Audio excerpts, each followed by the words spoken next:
What is up mga tropa?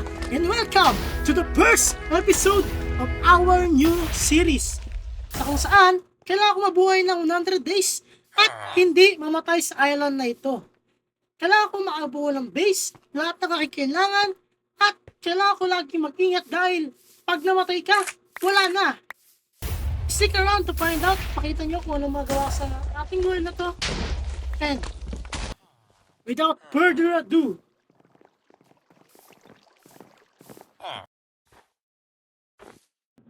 wala nang intro, magsimula na tayo! So, unang araw pa lang, ang siyempre ang unang game mo sa Minecraft world pag nag-spawn ka is kumuha ng wood. Which is, luckily, sa wood sa tree ako nag-spawn. And yes, meron akong bilang itong village. Kaya pupunta natin agad dyan after ko makuha ang wood na to.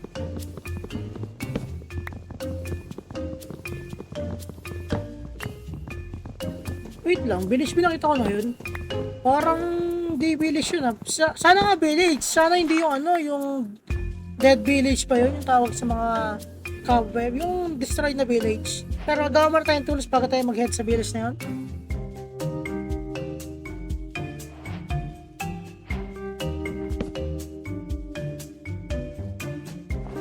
So ang plano ko para sa ating first episode ng ating series guys is makagawa ako ng dalawang farm, which is gonna help us progress faster and efficiently in this world. Wow, English.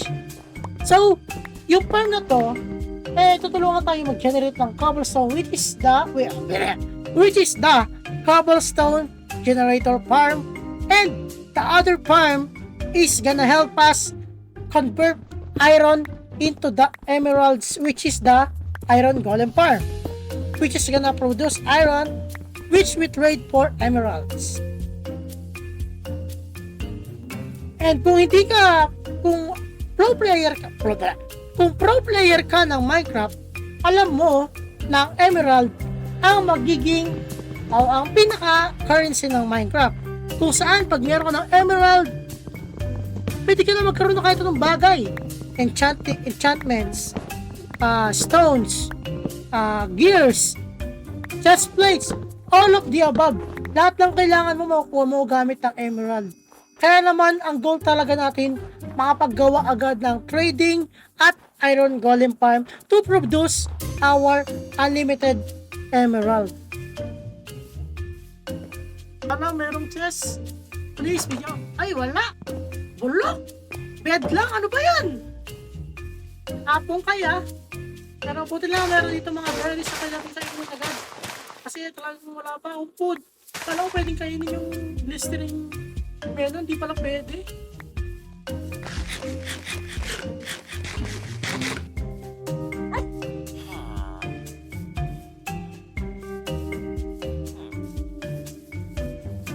Ano ba yan? Napakahirap ko. Talagang lahat kukuhanin ko pati ito pwede na rin yan, oh. Alam niyo parang ano, yung mga batang yagit, yung mga kumukuha ng pagkain sa mga restaurant. Parang gano'n tayo ngayon, wala tayong pagkain ni isa eh. Hey yo, that was something. Nakakatakot yung tawa nun ha, parang ano eh, parang lagi masama eh.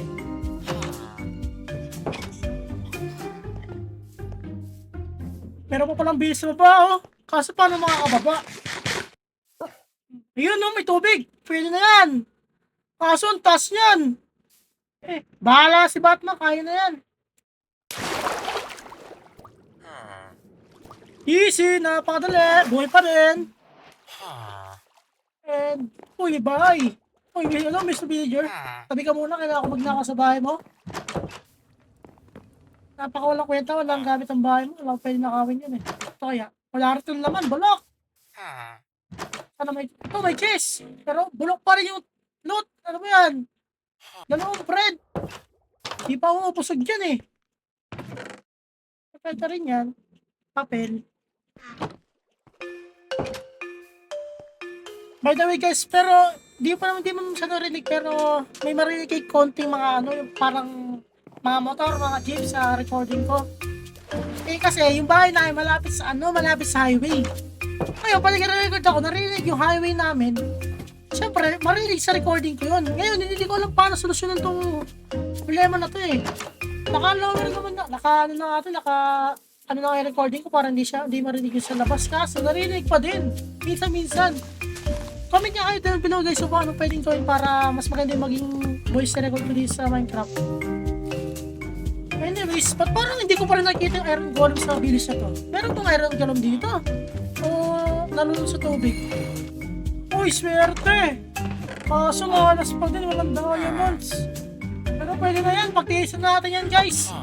At 2 araw pa lang meron tayo, pwede na rin yan.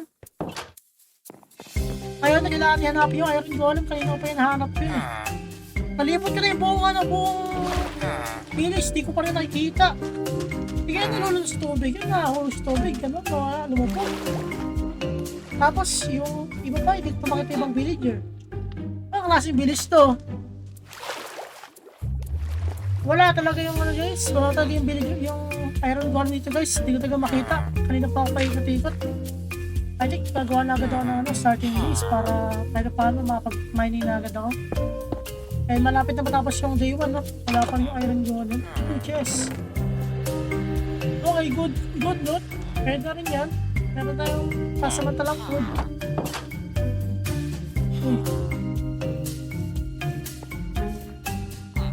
So ang plano ko pala, need ko agad pag-start ng mga small farm. Para na sa gayon, efficient agad yung galaw natin sa world na to. Kumbaga, dire-diretso lang yung plano, yung proseso. May farm tayo, yung farm mag-generate ng ano kailangan natin. Tapos ay gawa tayo yung farm base sa nakaraang farm na ginawa natin. Uy! Diba iron golem kanina pa ito hinahanap? Alam mo, sobrang nawawala ka. Muntik na kita i-post sa fb.com. Pero ngayon, kailangan na kitang patayin. Para na sa gayon makuha ko yung mga gamit at gawin kitang patalim. Uy, bars! Magkikitang kasangkapan sa pagpaslang ng mga kalaban. Magigiring kita sa ano tawag doon? Shield o pangsangga. Sa tuwing may umatake sa aking mga kalaban. Uy! Pwede na ako maging flip-topper. Kaya tawagan na nakaraan ni Enigma eh. Kinukuha niya daw ako para maging flip-top battle. Kaso, di ko tinanggap. Siya daw malas para sa ganun eh. By the way guys, napapansin naman na malapit na maggabi. And kailangan natin matulog kasi ayoko mapaglaban ng alanganin. I don't risk my... Uy, bata. Sabi nga, baka sapukin kita. I don't risk my life for a 30% chance. Kailangan kung lalaban tayo, 100% chance. Ano ba yun? Wala pa akong bed. Irumin ko nga muna yung bahay na to pansamantagal. Pero muna kuya mga ano lang, mga 1 week. 1 week na walang balikan.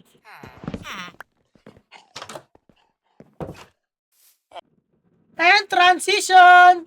So guys, gumawa na pala ako agad ng mga small farm. And today, we are going to the mines! Kung saan mo naman, marami agad kalaban. Unang pasok ko pa lang, inaabangan na ako. Ano yan, kanto? Pwede taga sa pick-up, napagaling ko mag-bars. Kumbaga yung multi ko, pang multinational threat eh. So, yun nga, need ko na magkaroon ng armor, diamonds, basta lahat ng mga necessities na kailangan ko sa farm na to. Need ko na, farm na to, sa cave na to.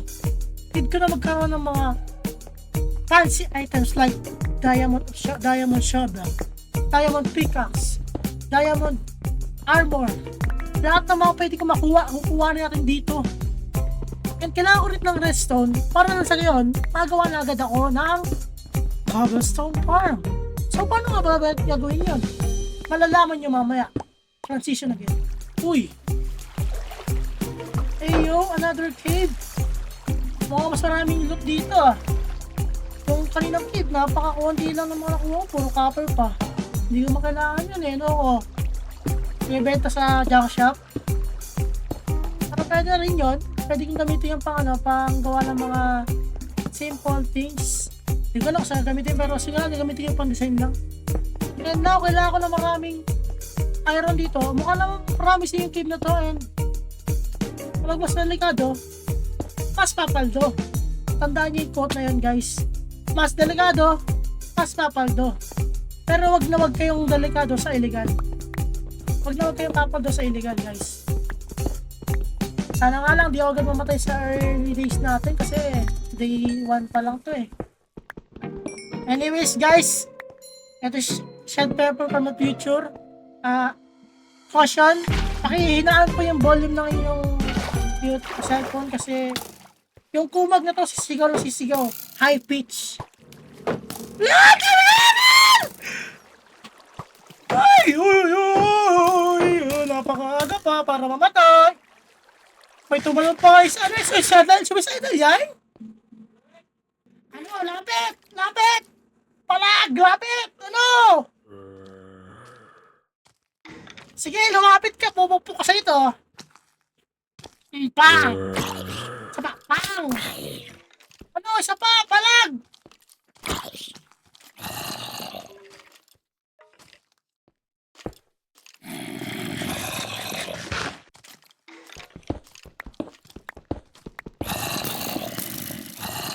Tingnan mo ha, palag, lapit! Bilis, palag! Alo!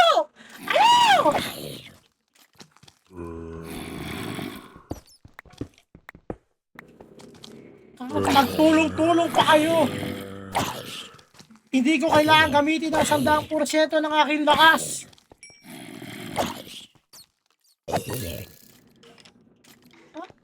Sniper ka ha? Sige, maglaban kayong dalawa! Sige, laban! Ang manalo! Ay, premyo sa akin. Bibigyan ko ng kaltok, tig-isa. Sakto, may creeper! Ubus kayo, boy! Bang! Ubus! You know what? Alam ko na magiging boring kapag pinakita ko sa inyo lahat ng mga pagmimina ko eh. So, i-speed up natin itong video to and bigyan natin ng magandang highlights. Yung highlights naman ako ni Bryant, kumbaga nag crossover na ankle breaker, pinasa sa kampe, pinasa sa akin babalik, tumira ng tres, ayun, nakakuha ng diamonds.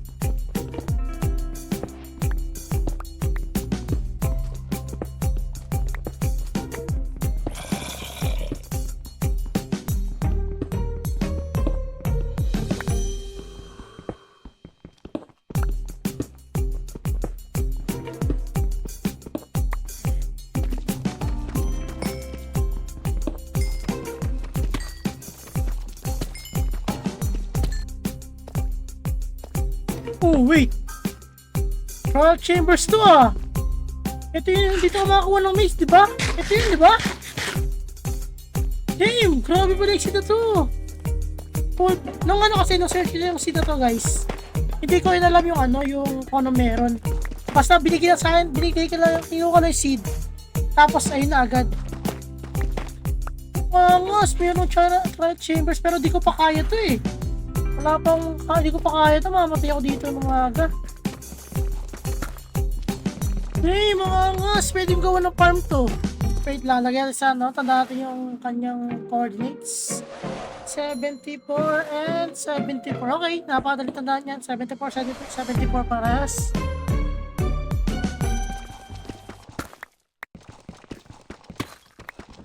Ayun na nga guys, nag-i-spawn yung mga kalaban guys. Naririnig nyo ba guys? Ang dami yata ano nun. Yung blaze na may hangin. Tawagat siya, Yolanda tawagat sa kanya, Yolanda. Nag-i-spawn yung mga Yolanda guys. Hey, mayroon pong malapit na spawner. Dude, that is so rare, pero nangyari. Bro. Takali natin yung matalong guys na problema to eh. Bro, pwede to ah. Ang ganda nun. Angas nung ganun. Sana merong magandang loot. Okay? Anong enchantment yan? Wait lang. Food muna. Wala na food. Gutom na ako. Name tag. Kailangan ko sakto kailangan ng name tag para sa farm. Loyalty 3. Not bad. Pero hindi rin ganun kaganda. Okay, food rin. Mas maganda rin yan. Uy, golden apple. Pwede na yan. Gusto rin yan para sa run natin. Not bad for our run. nagka-problema tayo guys. Yung ating recording ng TNT Duper o Cobblestone Generator nagka-problema. Yung na-record, yung screen ko, yung mismong wallpaper ko lang, pero yung mismong video, hindi ko alam ano nangyari. Kaya guys, sa picture.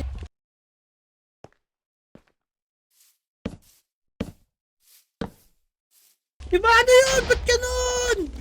Ang angas pa naman ang paggawa ko dun. Like, tol, dire-diretso yung paggawa ko dun. Walang problema.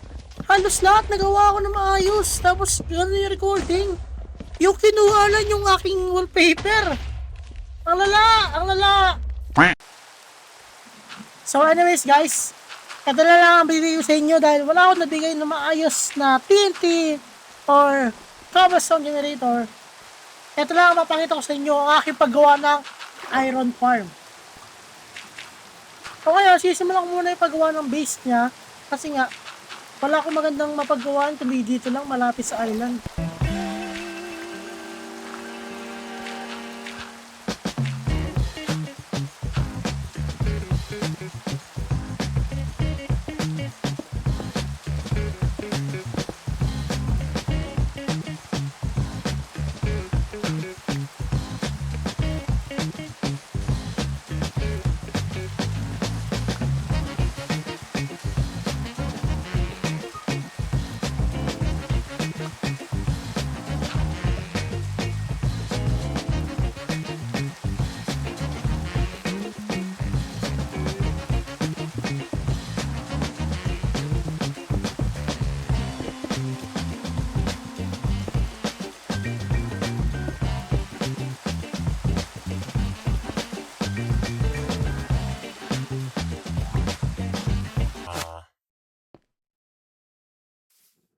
Ay, isa to sa pinakaayaw kong trabaho pagkuha ng villager Isang hirap na dalhin, boy. Like, dude, dire-diretso lang dapat to Pero ang hirap pag sa Java. Mas mahirap pala sa Bedrock kasi sa Bedrock hindi mo sila pwedeng iangat sa tubig. Dito naman pwede mo sila iangat sa tubig kaso madalis sila may stock. Katulad yung tama yan, stock na sila ganyan. Ay, hindi sila stock. Pero, ay yung pinakayaw ko, yung dadaling ko sila sa leash pero buti lang malapit yung village. Tinipid ako sa oras ito.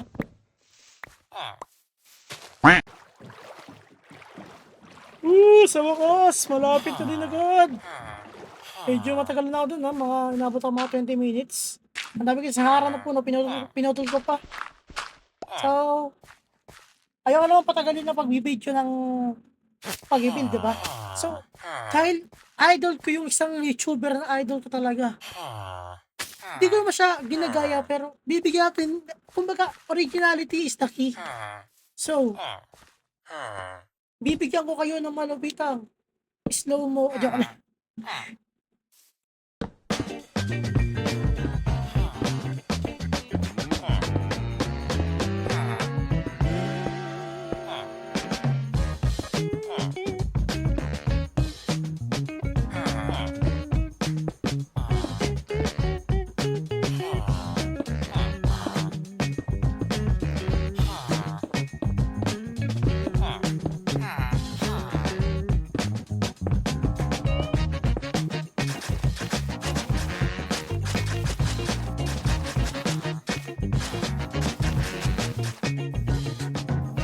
At sa wakas, natapos na din ng ating pag-i-spawn proof sa ating Iron Golem farm. And it's night, so it's time to find our zombie. Ay, pati ba naman sa pagtulog yan pa rin ang iniisip mo? Ea ka ng So, kailangan ko muna magawa ng anvil para magamit ko yung name tag. So, para saan yung name tag? Kung pro player ka ng Minecraft, alam mo na pag merong name tag ang isang mob ay hindi ito magdi-despawn. So ano nga bang gagawin ito para sa atin? So ang zombie, pag may name tag hindi magdi-despawn. Ngayon, yung mga villager matatakot. Pag natakot yung villager, sabihin nila, Auraga, help me! Pag-i-spawn siya ngayon ng mga Iron Golem. And syempre, ang pamangalan ng ating zombie ay Mancanor. The perfect name for the perfect zombie.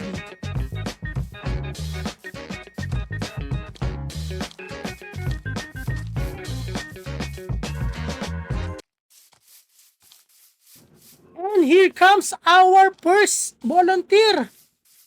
Siya po ay galing pa sa Cavite, kung saan nag-volunteer siya sa ating experiment na pang lifetime. Magiging na po ang aming tauhan for habang buhay. May sweldo ka na $0. Makuha mo yon pagkatapos ng iyong trabaho, which is 6 months, twice a year. And pag may leap year, wala ka pa rin day off. So, yeah, makuha mo yung sweldo mo pagkatapos mo magtrabaho. And ang trabaho mo, ang contract mo dito, bawal kang magdularo, bawal kang mamatay ng kahit ano, bawal kang kumain, bawal kang uminom, bawal kang magingay, bawal kang basta bawal lahat. Ang pwede lang, magtrabaho ka. Ganun ang ating kontrata, ha? Okay, come here. Huwag kang matakot. Ito ang magiging bagong tahanan kung saan lahat tayo tutulungan. Tulungan niyo ako magkaroon ng iron, tutulungan ko kayo paano mabuhay na masaya. So, lahat tayo dito, happy lang. Walang problema. So, pumasok lang sa sweldo mo, tol. Huwag mo na ako pahirapan, oh. Boy, wag mo na ako pahirapan. Please lang. Na-stuck pa nga siya. Ang galing. Nice one, yan. Yan yung dapat. Masunurin na build na zombie. Ganyan mga kailangan ko sa kumpanya ko, eh.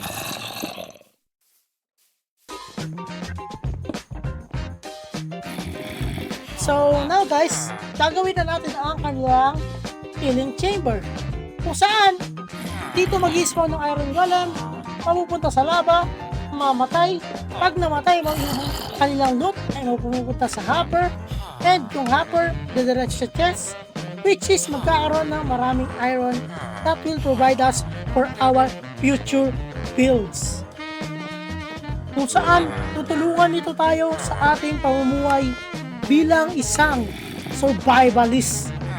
That's right, we are survivalists in this world. And nagtataka kayo, bakit pens ginagamit, bakit sign ginagamit ko? So, based on experience, gumamit na ako dati ng pens gate. And anong nangyari? Nasunog siya. Kala ko hindi masusunog. And I'm wrong. So, what do you do from mistake? You learn from it. Because mistakes is the progress of perfection. If you make a mistake, that means you're going to the right direction. Wow, bars!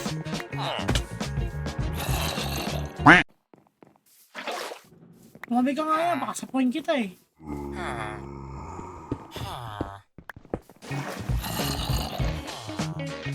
Pero anyways, isang part na lang po lang ang farm na to, and that is the time or the timer for the zombie to appear. What's up guys? So, ito nga pala ang gagawin natin timer. Napakasimple lang nito. Meron lang siya mga hopper tuloy. Mas dito, repeater, which is naka 4 times, and repeater naka 4 times, again, repeater naka 4 times, and meron siyang ayan, activator o ang ating activator ay redstone, what do you call it again?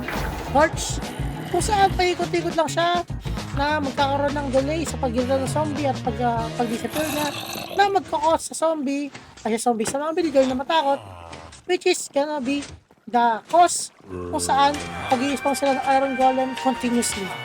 And I will AFK on this farm for a bit guys, and see you on my next episode guys, and thank you for watching my video, and please support me on my journey on being a YouTuber. I know hindi ako ganun kalaking YouTuber for now, pero balak ko maging mataas ma-influensya na YouTuber in the future.